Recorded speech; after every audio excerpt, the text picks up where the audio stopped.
de um ar-condicionado. Então, o arrendador ele poderia chegar lá na minha sala e pegar um ar-condicionado e trocar por um outro ar-condicionado, substituir por um outro, entendeu?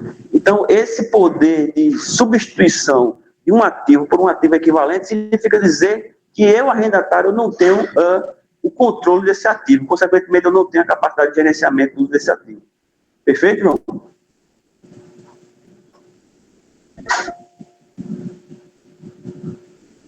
Valeu, João. Você é de qual instituição, João?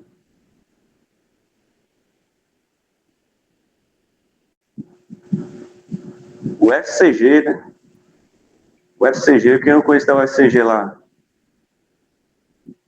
É Souza, é o FCG Souza? Ah, eu conheço lá o professor Fabiano, né? Manda um abraço para ele, Fabiano. Manda um abraço para o Fabiano lá. Gente finíssima ele. Então vamos lá, vamos continuar. E quais seriam as situações de isenções, né? Ou seja, quais as situações onde eu não preciso aplicar o CPC 06? Então vamos lá, o CPC 06 é o seguinte, que é isento as seguintes situações. O arrendatário não precisa aplicar a norma do CPC 06 aos casos de arrendamento de curto prazo. Ou seja, se trata de um arrendamento menor que 12 meses, eu não preciso aplicar o CP 06. Nesse caso, eu vou tratar ele como um aluguel. Ou para os casos de ativos de baixo valor. O que seria ativos de baixo valor? Aí a norma traz alguns exemplos. É o caso de tablets, ar-condicionado, computadores. Então, isso seria um ativo de baixo valor. Então, nos casos onde eu tenho um contrato de curto prazo e de ativos de baixo valor, eu não precisaria aplicar o CPC 06. Consequentemente, ele não é classificado como um contrato de arrendamento. Deu para entender? Alguém ficou com uma dúvida? Alguém quer participar, fazer algum comentário? Fiquem à vontade, pessoal. É interessante que vocês participem para que a aula fique mais interativa, né? Eu dou problema de vista, estou enxergando nada aqui. Vocês acreditam, eu estou com óculos. Se eu tirar, eu não vejo nem o celular. Vai lá, Ironice, continua. Agora eu vou tratar, certo? Basicamente, da mensuração do contrato de arrendamento, ou seja, mensuração do ativo objeto de arrendamento. Vou tratar de questões de contabilização, que é o que vocês mais gostam, né? Saber como é que contabiliza isso, como é que é o tratamento contábil disso. Então, eu vou fazer essa parte em dois momentos, certo? Primeiro, eu vou fazer na ótica do arrendatário e, em seguida, eu vou tratar essas questões na ótica do arrendador. Então, basicamente, quando se fala de mensuração inicial de ativos de direito de uso, o CPC 06 diz o seguinte, que o ativo deve ter o seu custo inicial composto pelos seguintes elementos. Valor de mensuração inicial do passivo de arrendamento é o ponto de partida, né? E o ativo e o passivo são reconhecidos com base no valor presente dos pagamentos futuros. Pagamentos de arrendamentos feitos antes do início do contrato, menos os incentivos recebidos, também vai fazer parte do custo. Qual é o entendimento que eu vou explicar para vocês aqui, para facilitar a vida de vocês? O que seria esse custo inicial do contrato de arrendamento? É o seguinte, todos os pagamentos necessários para colocar esse ativo em condições de uso vai fazer parte do custo do arrendamento. A pergunta que tem que ser feita é essa: se faz parte, se é necessário, se é custo de transação, ou seja, se foi gasto decorrente dessa operação de arrendamento mercantil, vai fazer parte do ativo, vai fazer parte do custo do ativo. Então, existem até alguns exemplos, ou seja, se existe um gasto com reparação do local onde o ativo vai ser instalado, se existe um gasto com recuperação do local, gasto com instalação, tudo isso vai fazer parte do custo do ativo imobilizado, do ativo objeto de arrendamento. Beleza? Deu para entender, não? Tranquilo? Então, por que eu estou trazendo essa explicação assim, bem didática, bem fora da norma? Porque é o seguinte, se você lê a norma,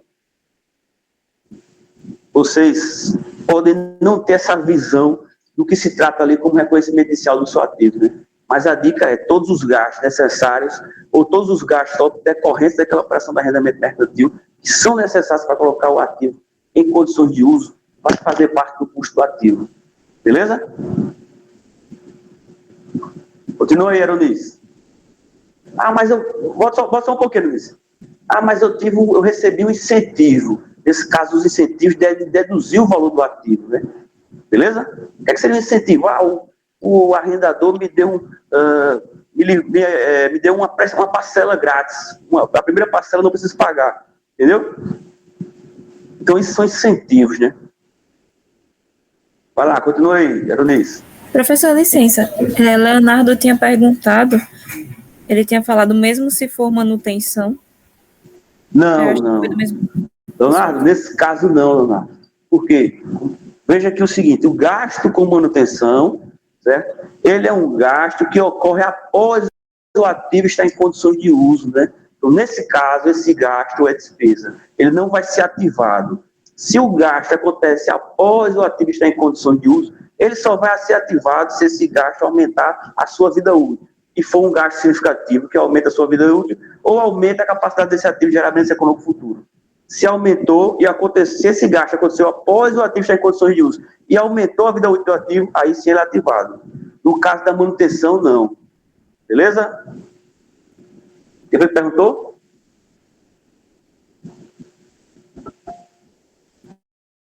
Tem gente querendo entrar aqui, vamos lá. Stephanie. Tranquilo? Foi Leonardo, né? Tranquilo, Leonardo?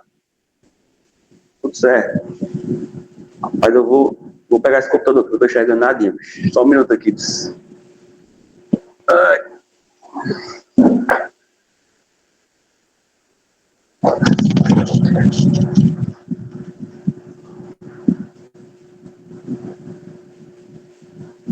Então aqui eu trago alguns exemplos, né, do que seriam esses custos iniciais do arrendatário. Consequentemente, se está falando de custo, vai ser o quê? Ativado, né?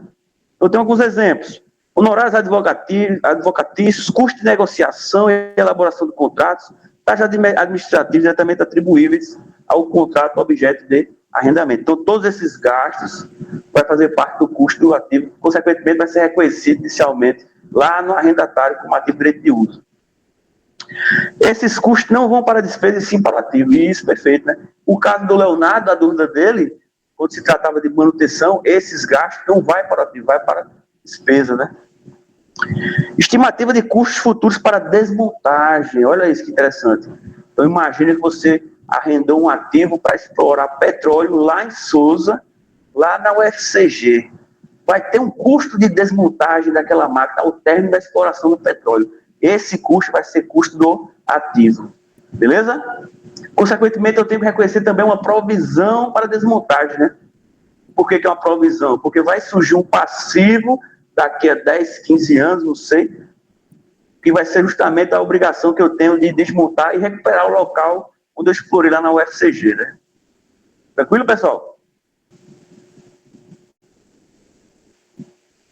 Continua, Luiz. Mensuração inicial do passivo de arrendamento. Então, a gente tratou agora do ativo. Vamos tratar de quem agora? Do passivo, né? Então, no início, o arrendatário deverá mensurar o passivo de arrendamento pelo valor presente de pagamentos.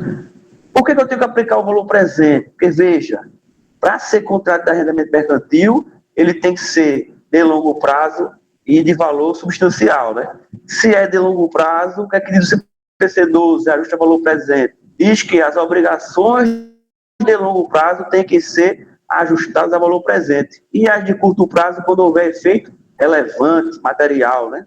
Então, o passivo dos contratos de arrendamento tem que ser reconhecidos a valor presente. A taxa de juros utilizada para o cálculo do valor presente deverá ser a taxa implícita no arrendamento, do contrato de arrendamento, né? Ou seja, para eu aplicar o ajuste ao valor presente, eu preciso da taxa de juros, né? Uma vez que aquela formulazinha lá que a gente apresenta, qual é? O valor presente é igual ao valor futuro dividido por 1 mais a taxa elevada a N. Então, eu preciso saber quem é essa taxa, né? E essa taxa vai ser a taxa implícita do contrato, né? Ah, professor, e se não tiver uma taxa implícita? Eu vou utilizar uma taxa que é chamada de incremental. Que bexiga é isso, incremental?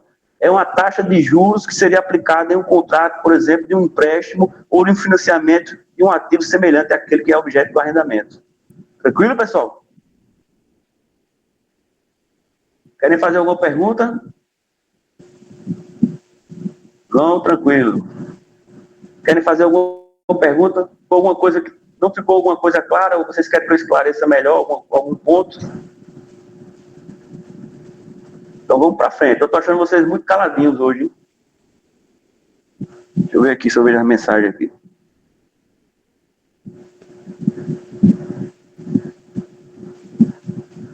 Tudo certo, Leonardo, né? O que mais? Tranquilo, pessoal? Então agora eu vou mostrar uma situação. Eu vou ensinar para vocês como é feito. A Maria Alice está tranquila, né, Maria? Está de olho, Maria? Vou ver aqui a Maria Alice, onde ela é.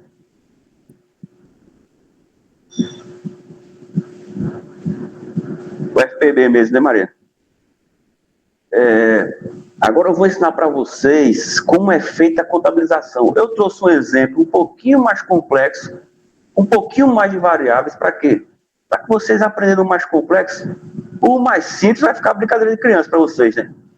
Então vamos lá. Olha o nosso exemplo aqui, ó. Considere um contrato de arrendamento mercantil, certo? Ele é um contrato de 5 anos e pagamentos anuais de R$50 mil. A taxa implícita desse contrato, 8% ao ano. Houve um pagamento antecipado de R$2 mil. Houve um pagamento de custos diretos iniciais de R$5 mil. E houve uma provisão de desmontagem ao término desse contrato de R$3 mil. E aí ele acrescenta, olha, valor residual, R$4 mil. O que seria esse valor residual, pessoal? Veja que esse valor residual aqui não é o valor residual da depreciação, não, viu? Quando se trata de valor residual da depreciação, a tecnologia é valor residual esperado. Lá na depreciação, o valor residual é o quê? É o valor pelo qual a entidade espera vender esse ativo ao término do contrato. Esse valor residual aqui no contrato de arrendamento é o seguinte, é um valor que é pago pelo arrendatário, um valor pouco substancial em relação ao valor do contrato de arrendamento, e esse valor é pago para quê? Para que o arrendatário exerça a opção de compra. Então, esse é o valor residual. Deu para entender, não? Tranquilo? Vocês entenderam a diferença do valor residual do contrato de arrendamento para o valor residual da depreciação? Então, esse valor residual aqui do contrato de arrendamento, ele é um valor que é pago pelo arrendatário ao término do contrato para exercer a opção de compra daquele ativo, objeto de arrendamento. Beleza pura? Então a empresa vai pagar R$4 mil de valor residual. E aí ele conclui com a seguinte informação: o valor presente do contrato é R$199.274. Continuando isso. Então, entenderam bem as informações, né? Agora eu vou explicar passo a passo do que você precisa fazer para fazer a contabilização correta, né? Passo a passo. Primeiro passo. Eu gosto de passo a passo, né? Ajuda bastante, né? Então vamos lá, o primeiro passo. Identificar o custo do ativo. Esse é o primeiro passo. Quais são os elementos que vai entrar como custo do ativo? Volta no slide anterior lá. Então, os elementos que vão entrar como custo do ativo são, primeiro, o valor presente do contrato, no caso aqui, R$199.274, mais quem? Mais os pagamentos que foram feitos antecipadamente, mais os custos os custos diretos iniciais pagos pela empresa, e mais quem? A provisão para desmontagem do ativo ao término do contrato. Então, esses elementos vão entrar como custo do ativo. Beleza pura? Tem uma pessoa querendo entrar aqui. Deixa eu ver. Tranquilo, pessoal? Entenderam? Ou não? Alguém ficou com alguma dúvida? Professor, e se eu precisasse restaurar o local lá da UFCG, quando eu explorasse o petróleo de Souza, aí esses gastos com restauração também se entraria como custo do ativo. Beleza pura?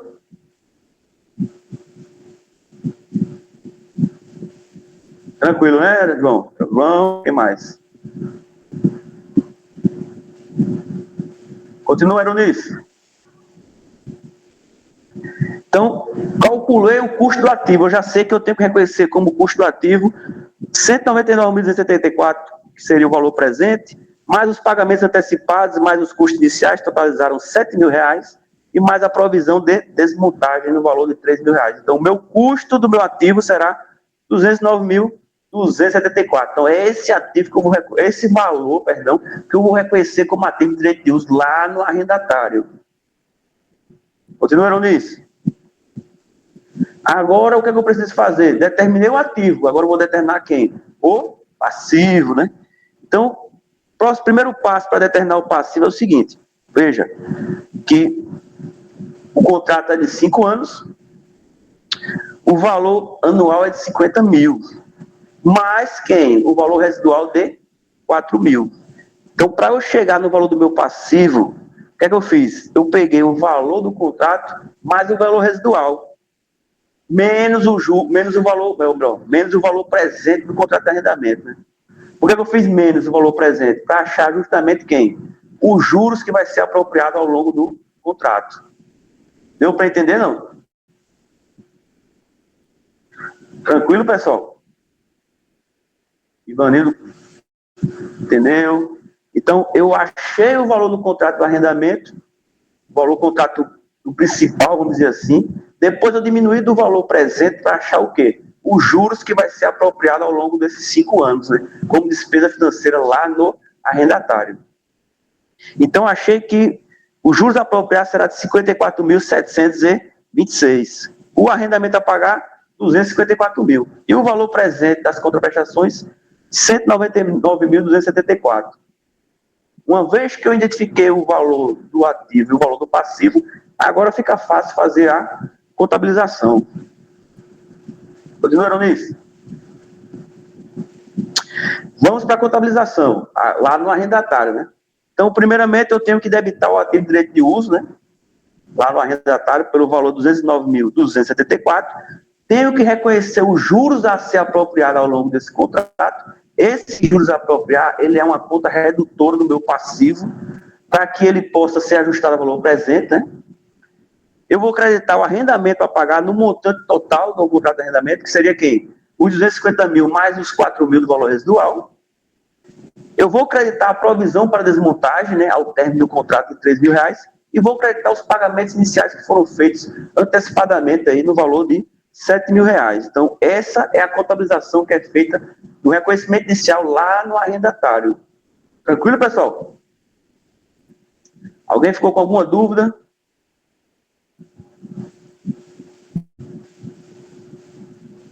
Alguém ficou com dúvida? Mais fácil que isso não existe, né? Deixa eu ver aqui. João Augusto levantou a mão. João, pode falar, João.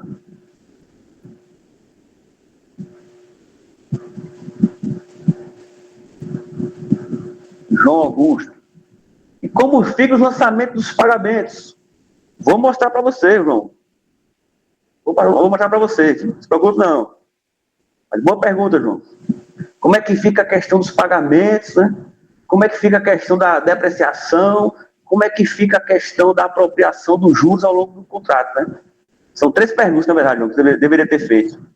São essas 3 perguntas que eu vou responder para você agora, certo?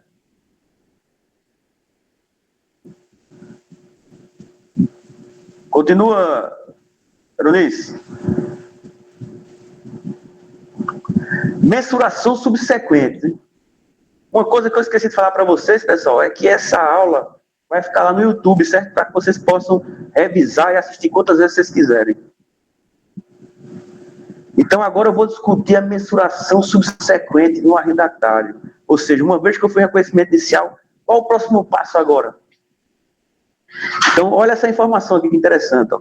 A depreciação deverá ser feita pela vida útil do ativo de direito de uso, no caso do contrato transferir as propriedades do ativo subjacente para o arrendatário, ao término do contrato. Se não existir certeza de que vai haver a transferência de propriedade do arrendador para o arrendatário ao término do contrato, a depreciação deverá ser feita pela menor entre o prazo do contrato e a vida útil do ativo, dos dois o que ocorrer primeiro. Por que se escolhe o menor ou o primeiro, ou o que acontecer primeiro? Porque, veja bem, eu estou aplicando aqui o princípio da prudência, certo? eu tenho duas opções aqui, vida útil e prazo do contrato. Eu vou escolher aquela que resulta em maior despesa e menor receita quando eu estou diante de dúvidas, né? Então, nesse caso aqui, a situação que vai produzir a maior despesa do período é aquela que tiver o menor valor, né? Ou seja, se o contrato for de 10 anos e a vida útil for de 7, eu vou aplicar a vida útil de 7 anos. Por quê? Porque ela vai produzir a maior despesa. Consequentemente, eu estarei sendo prudente e conservador, né? Então, se existe certeza de que a propriedade do ativo vai ser transferida para o arrendatário ao término do contrato, eu aplico a vida útil. Se não existe certeza que vai haver a transferência de propriedade do ativo do arrendador para o arrendatário ao término do contrato, eu vou comparar, na verdade, a vida útil e o prazo do contrato. Dos dois, o que acontecer primeiro é o que eu iria aplicar para o reconhecimento da depreciação do meu ativo, objeto de arrendamento. Ficou claro, pessoal? Alguém não entendeu? Alguém quer que explique novamente? Então, aqui eu estou aplicando o princípio da prudência e o conservadorismo, né? A convenção do conservadorismo. Né? Tranquilo? Continua, Eronis. Agora eu vou fazer a apropriação da depreciação. O segundo passo. Né? O primeiro passo a gente já fez, né? Que foi o reconhecimento inicial do ativo. Agora eu vou fazer o reconhecimento da depreciação. Então, veja o seguinte aí, ó. O contrato é de 5 anos, né? Pagamentos de R$50 mil por ano. A taxa de juros de 8%, houve pagamentos antecipados de R$7 mil, o valor residual é de 4 mil, o valor residual esperado é de 40 mil. Esse valor residual esperado aqui é o que eu vou usar para fins de depreciação, ou seja, ele significa o quê? Ele significa o valor pelo qual eu vou vender esse ativo ao término da vida útil dele, né? Então, qual o valor de venda dele ao término da vida útil? R$40 mil. Então, esse é o meu valor residual esperado, né? E a vida útil desse ativo é de 5 anos, né? Então, agora eu vou calcular a depreciação e a contabilização da depreciação no momento subsequente no arrendatário. Continuaram nisso? Então, primeiro passo, eu tenho que calcular quem? O valor depreciável, né? O valor depreciável é a diferença entre o custo e o valor residual esperado. O meu custo é 209.274, né, que a gente achou lá atrás, né? E o meu valor residual esperado é de 40 mil. Então, o valor depreciável aí, ó, é 169.274. Esse valor residual, esse valor depreciável, eu irei dividir pela vida útil para saber qual o valor da depreciação anual que eu irei reconhecer desse ativo. Então, nesse caso, a depreciação anual aí foi de 33.854. Tranquilo, pessoal? Alguma dúvida? Todo mundo entendeu? João entendeu. Vou chegar nos pagamentos, João. Quero que você estava querendo saber, né? Continuaram nisso? Agora eu vou tratar aqui a apropriação dos juros, né? Tentando entrar aqui, deixa eu ver. Já entrou, né? Agora eu vou tratar a questão da apropriação dos juros ao longo desses 5 anos, né? Como é que eu faço isso, pessoal? Primeira coisa, ou seja, tem duas coisas que eu queria falar para vocês aqui nesse momento. Primeiro, você pegar o total de juros, dividir pelo período e alocar e apropriar ele igualzinho ao longo do tempo, está errado, certo? A norma não permite isso. A norma diz que a amortização dos juros deverá respeitar a taxa efetiva de amortização. Então, não posso pegar todos os juros, dividir pela quantidade de anos e apropriar igualzinho ao longo do tempo, não. Está errado. Então, a amortização, ou melhor, a apropriação dos juros leva em consideração a taxa efetiva de amortização. Beleza? Como é que eu faço isso, pessoal? Eu vou pegar o meu valor presente, que no caso aqui é 199.274, e vou multiplicar pela taxa de juros, 8%. Achei a apropriação da despesa financeira do primeiro ano. Jennifer vai precisar sair, Jennifer. Obrigado, Jennifer. Vou falar para vocês fazer o seguinte, você vai assistir no YouTube, certo? Aula gravada, certo? Para você não perder o restante da aula. Beleza, Jennifer? Muito obrigado, viu, pela sua participação, pela sua presença. Conto com você nos próximos seminários, viu? Então, vamos fazer aqui a apropriação do primeiro ano dos juros do contrato, né? Já achei um montante de juros a ser apropriado, lá no arrendatário. Como é que eu faço essa contabilização? Eu vou debitar a despesa financeira e vou acreditar os juros apropriados, ano a ano, ao longo desses 5 anos. Ou seja, eu vou reconhecer agora a despesa financeira do contrato, do arrendamento, lá no arrendatário. Beleza pura? Tranquilo? E o pagamento do contrato? Olha o pagamento aí, João. Como é que é feito? Debito o arrendamento a pagar e credito o banco, né? Pelo valor de 50 mil, que eram as prestações que foram acordadas no contrato do objeto de arrendamento, né? Beleza, João? Então, até esse momento, ficou claro? Alguma dúvida?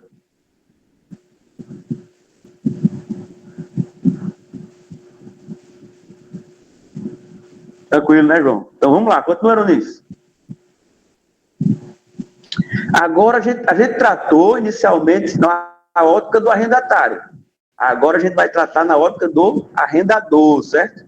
Então, agora, lembre-se também o seguinte, o arrendador é quem possui a propriedade do ativo, né?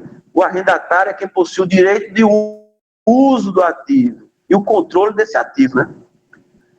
Então, no arrendador ficou mais fácil, pessoal. Por quê? Porque o CPC 06R2 não trouxe mudanças para o arrendador. Ou seja, o CPC-R1 ainda está em vigor para o arrendador. Ou seja, aquela classificação entre operacional e financeiro continua valendo para o arrendador. A mudança significativa foi para quem? O arrendatário, né? Continuaram nisso? Então, essa figura aí, ó, ela nos auxilia a saber se o contrato, na ótica do arrendador, ele é operacional ou financeiro, né? Eu tenho que fazer algumas perguntas, né? Primeira pergunta: existe transferência de propriedade do ativo?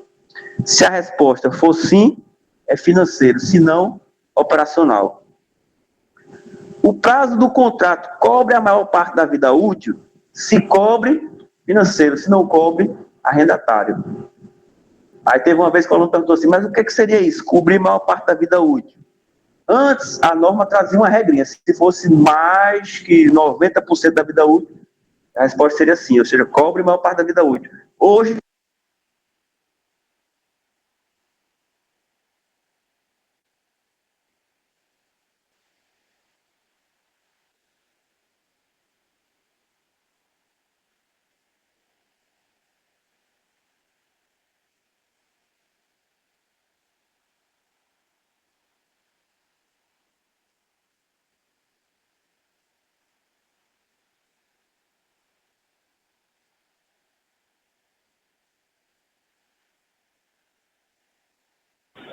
Está sem áudio, professor.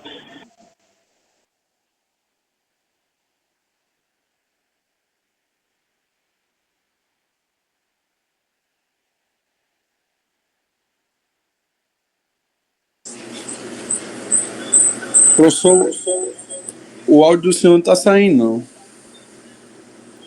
Está sem áudio, professor aí.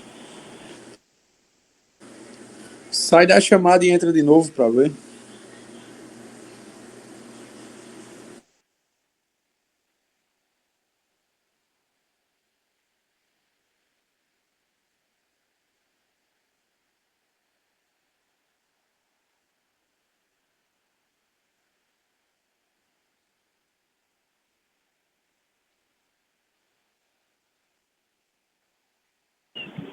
Continua sem áudio.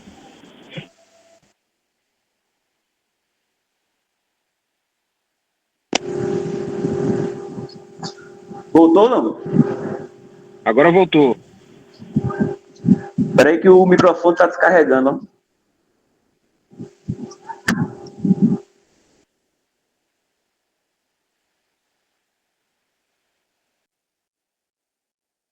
Estão me escutando?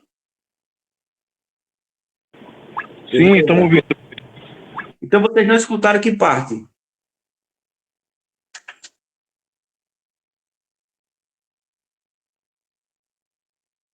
A explicação inicial, vocês escutaram ou não? Eu acho que ficou pela metade aí, professor. Pela metade. Vou explicar novamente, certo? Então, essas perguntas, até o prazo, né? Essas perguntas elas são necessárias serem avaliadas uma a uma para saber se o contrato de arrendamento ele é classificado como financeiro ou operacional. Isso na ótica do arrendador, viu, pessoal? Lembre-se bem, o arrendador. Primeira pergunta tem que ser feita.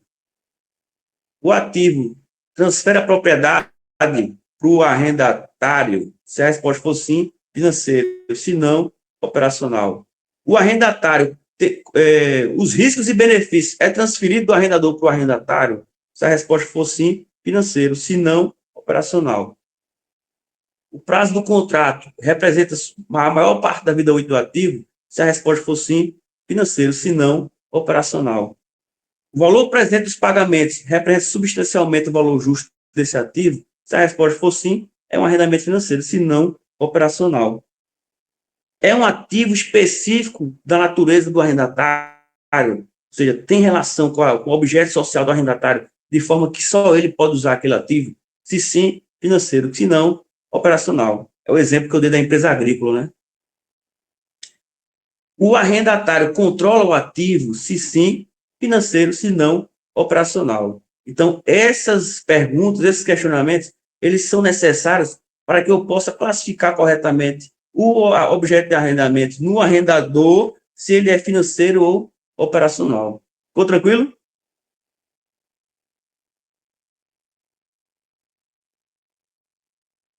Tranquilo, pessoal? Marina, tranquilo, Marina. Vai lá, continua. Agora eu vou tratar do reconhecimento inicial do arrendador do leasing financeiro, né? Lembrando que o financeiro é semelhante a uma venda financiada para o arrendador, né? Então, no arrendamento mercantil financeiro, o arrendador não mantém os riscos e benefícios do ativo, ou seja, ele é transferido para o arrendatário. O arrendador reconhece um ativo na forma de contas a receber, né? Ou seja, para o arrendador, ele vai ter um direito a receber. Para o arrendatário, ele vai ter uma obrigação a pagar referente àquele contrato de arrendamento, né? Então, no arrendador, eu reconheço um direito a receber. E aquele juros do contrato, para o arrendador, vai virar uma receita financeira. Para o arrendatário, uma despesa financeira, né? Entendeu, Eronês? No reconhecimento inicial do leasing operacional, lembrando que o arrendamento financeiro, o arrendamento mercantil operacional, ele é semelhante ao contrato de aluguel, né? Ou seja, nessa situação, não existe transferência de controle do arrendador para o arrendatário, não existe transferência de riscos e benefícios. Então, nessa situação, eu vou tratar aquela operação como um contrato de aluguel no arrendador. Então, para ele, o arrendador, os valores recebidos desse contrato serão tratados como receitas de arrendamento, ou receitas com objeto de arrendamento. Beleza? Tranquilo? Alguma dúvida até aqui?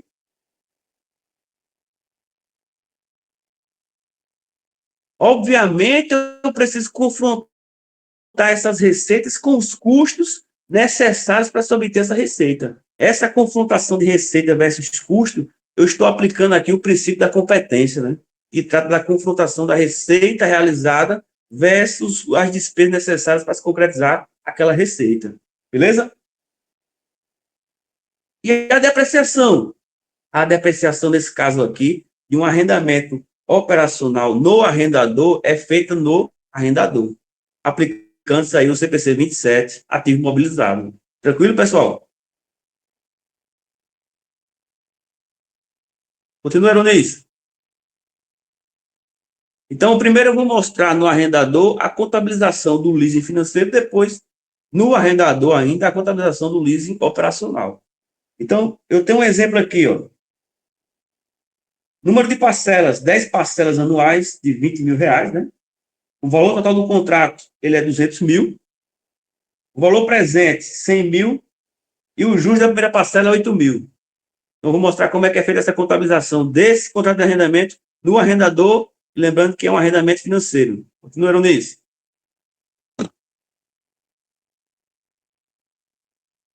Então, no arrendador, primeiramente, no reconhecimento inicial, eu vou reconhecer o direito a receber, lembrando que esse direito a receber eu tenho que ajustar ele a valor presente, né? Então, eu vou debitar o arrendamento a receber R$ 200.000, seriam as 10 parcelas de 20 mil, menos os juros apropriados, que nesse caso é a diferença entre o valor futuro, que é 200 mil, menos o valor presente, que é 100 mil. Então, os juros apropriados de 100 mil. Essa conta de juros apropriados, ela é redutora do meu ativo, né? Daniel vai ter que sair para me deslocar até o FMA. Valeu, Daniel. Muito obrigado pela sua presença, viu? Não deixe de assistir o restante da aula no YouTube, para que você não perca nenhum conhecimento. Vai ter prova hoje, Daniel, né? Boa sorte, Daniel. Para que você se dê bem na prova. Então, continuando aqui, ó, eu vou debitar o arrendamento a receber, vou creditar os juros apropriados. Essa conta de juros apropriados, ela é redutora do meu direito a receber e ela vai ser apropriada ao longo desses 10 meses de contrato, né? Com uma receita financeira, né? No caso do arrendador, né? E eu vou creditar um bem imobilizado, objeto de arrendamento, né? Então, eu vou dar baixa no imobilizado pelo valor presente do ativo, no caso aí, os 100 mil, né? Em seguida, eu tenho um reconhecimento do recebimento, né? De cada parcela, né? Então, vou debitar a banca e vou creditar aí o arrendamento a receber, R$ 20.000. E, por último, a apropriação dos juros da primeira parcela, né? Eu debito juros apropriados e credito a receita financeira aí, no valor de R$ 8.000. Tranquilo, pessoal? Com alguma dúvida?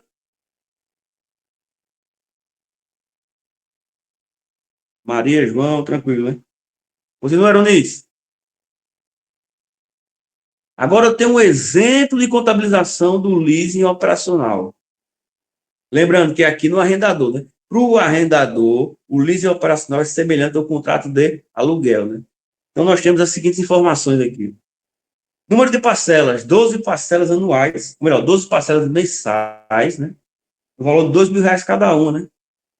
Então, e a depreciação mensal no valor de R$ 500, ou seja, a depreciação desse ativo, R$ 500.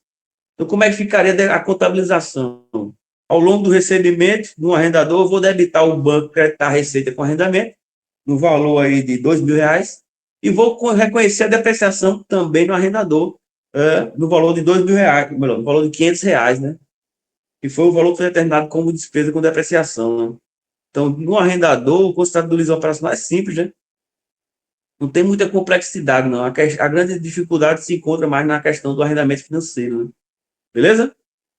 Número nisso. Então, aqui nós temos a contabilização, né, do arrendamento operacional no arrendador, né? Quem mais falou aqui? Christian, não vou conseguir ficar até o final, pois minha aula vai já começar. Obrigado, Christian, pela sua presença, viu? Conto com você nos próximos encontros, certo? Não deixe de seguir o nosso Instagram, não deixe de acompanhar no YouTube também, viu? Então, aqui ó, nós temos a contabilização do leasing operacional, né? Como eu expliquei anteriormente, né? Ficou alguma dúvida, pessoal? Tranquilo? Continua, Aronice.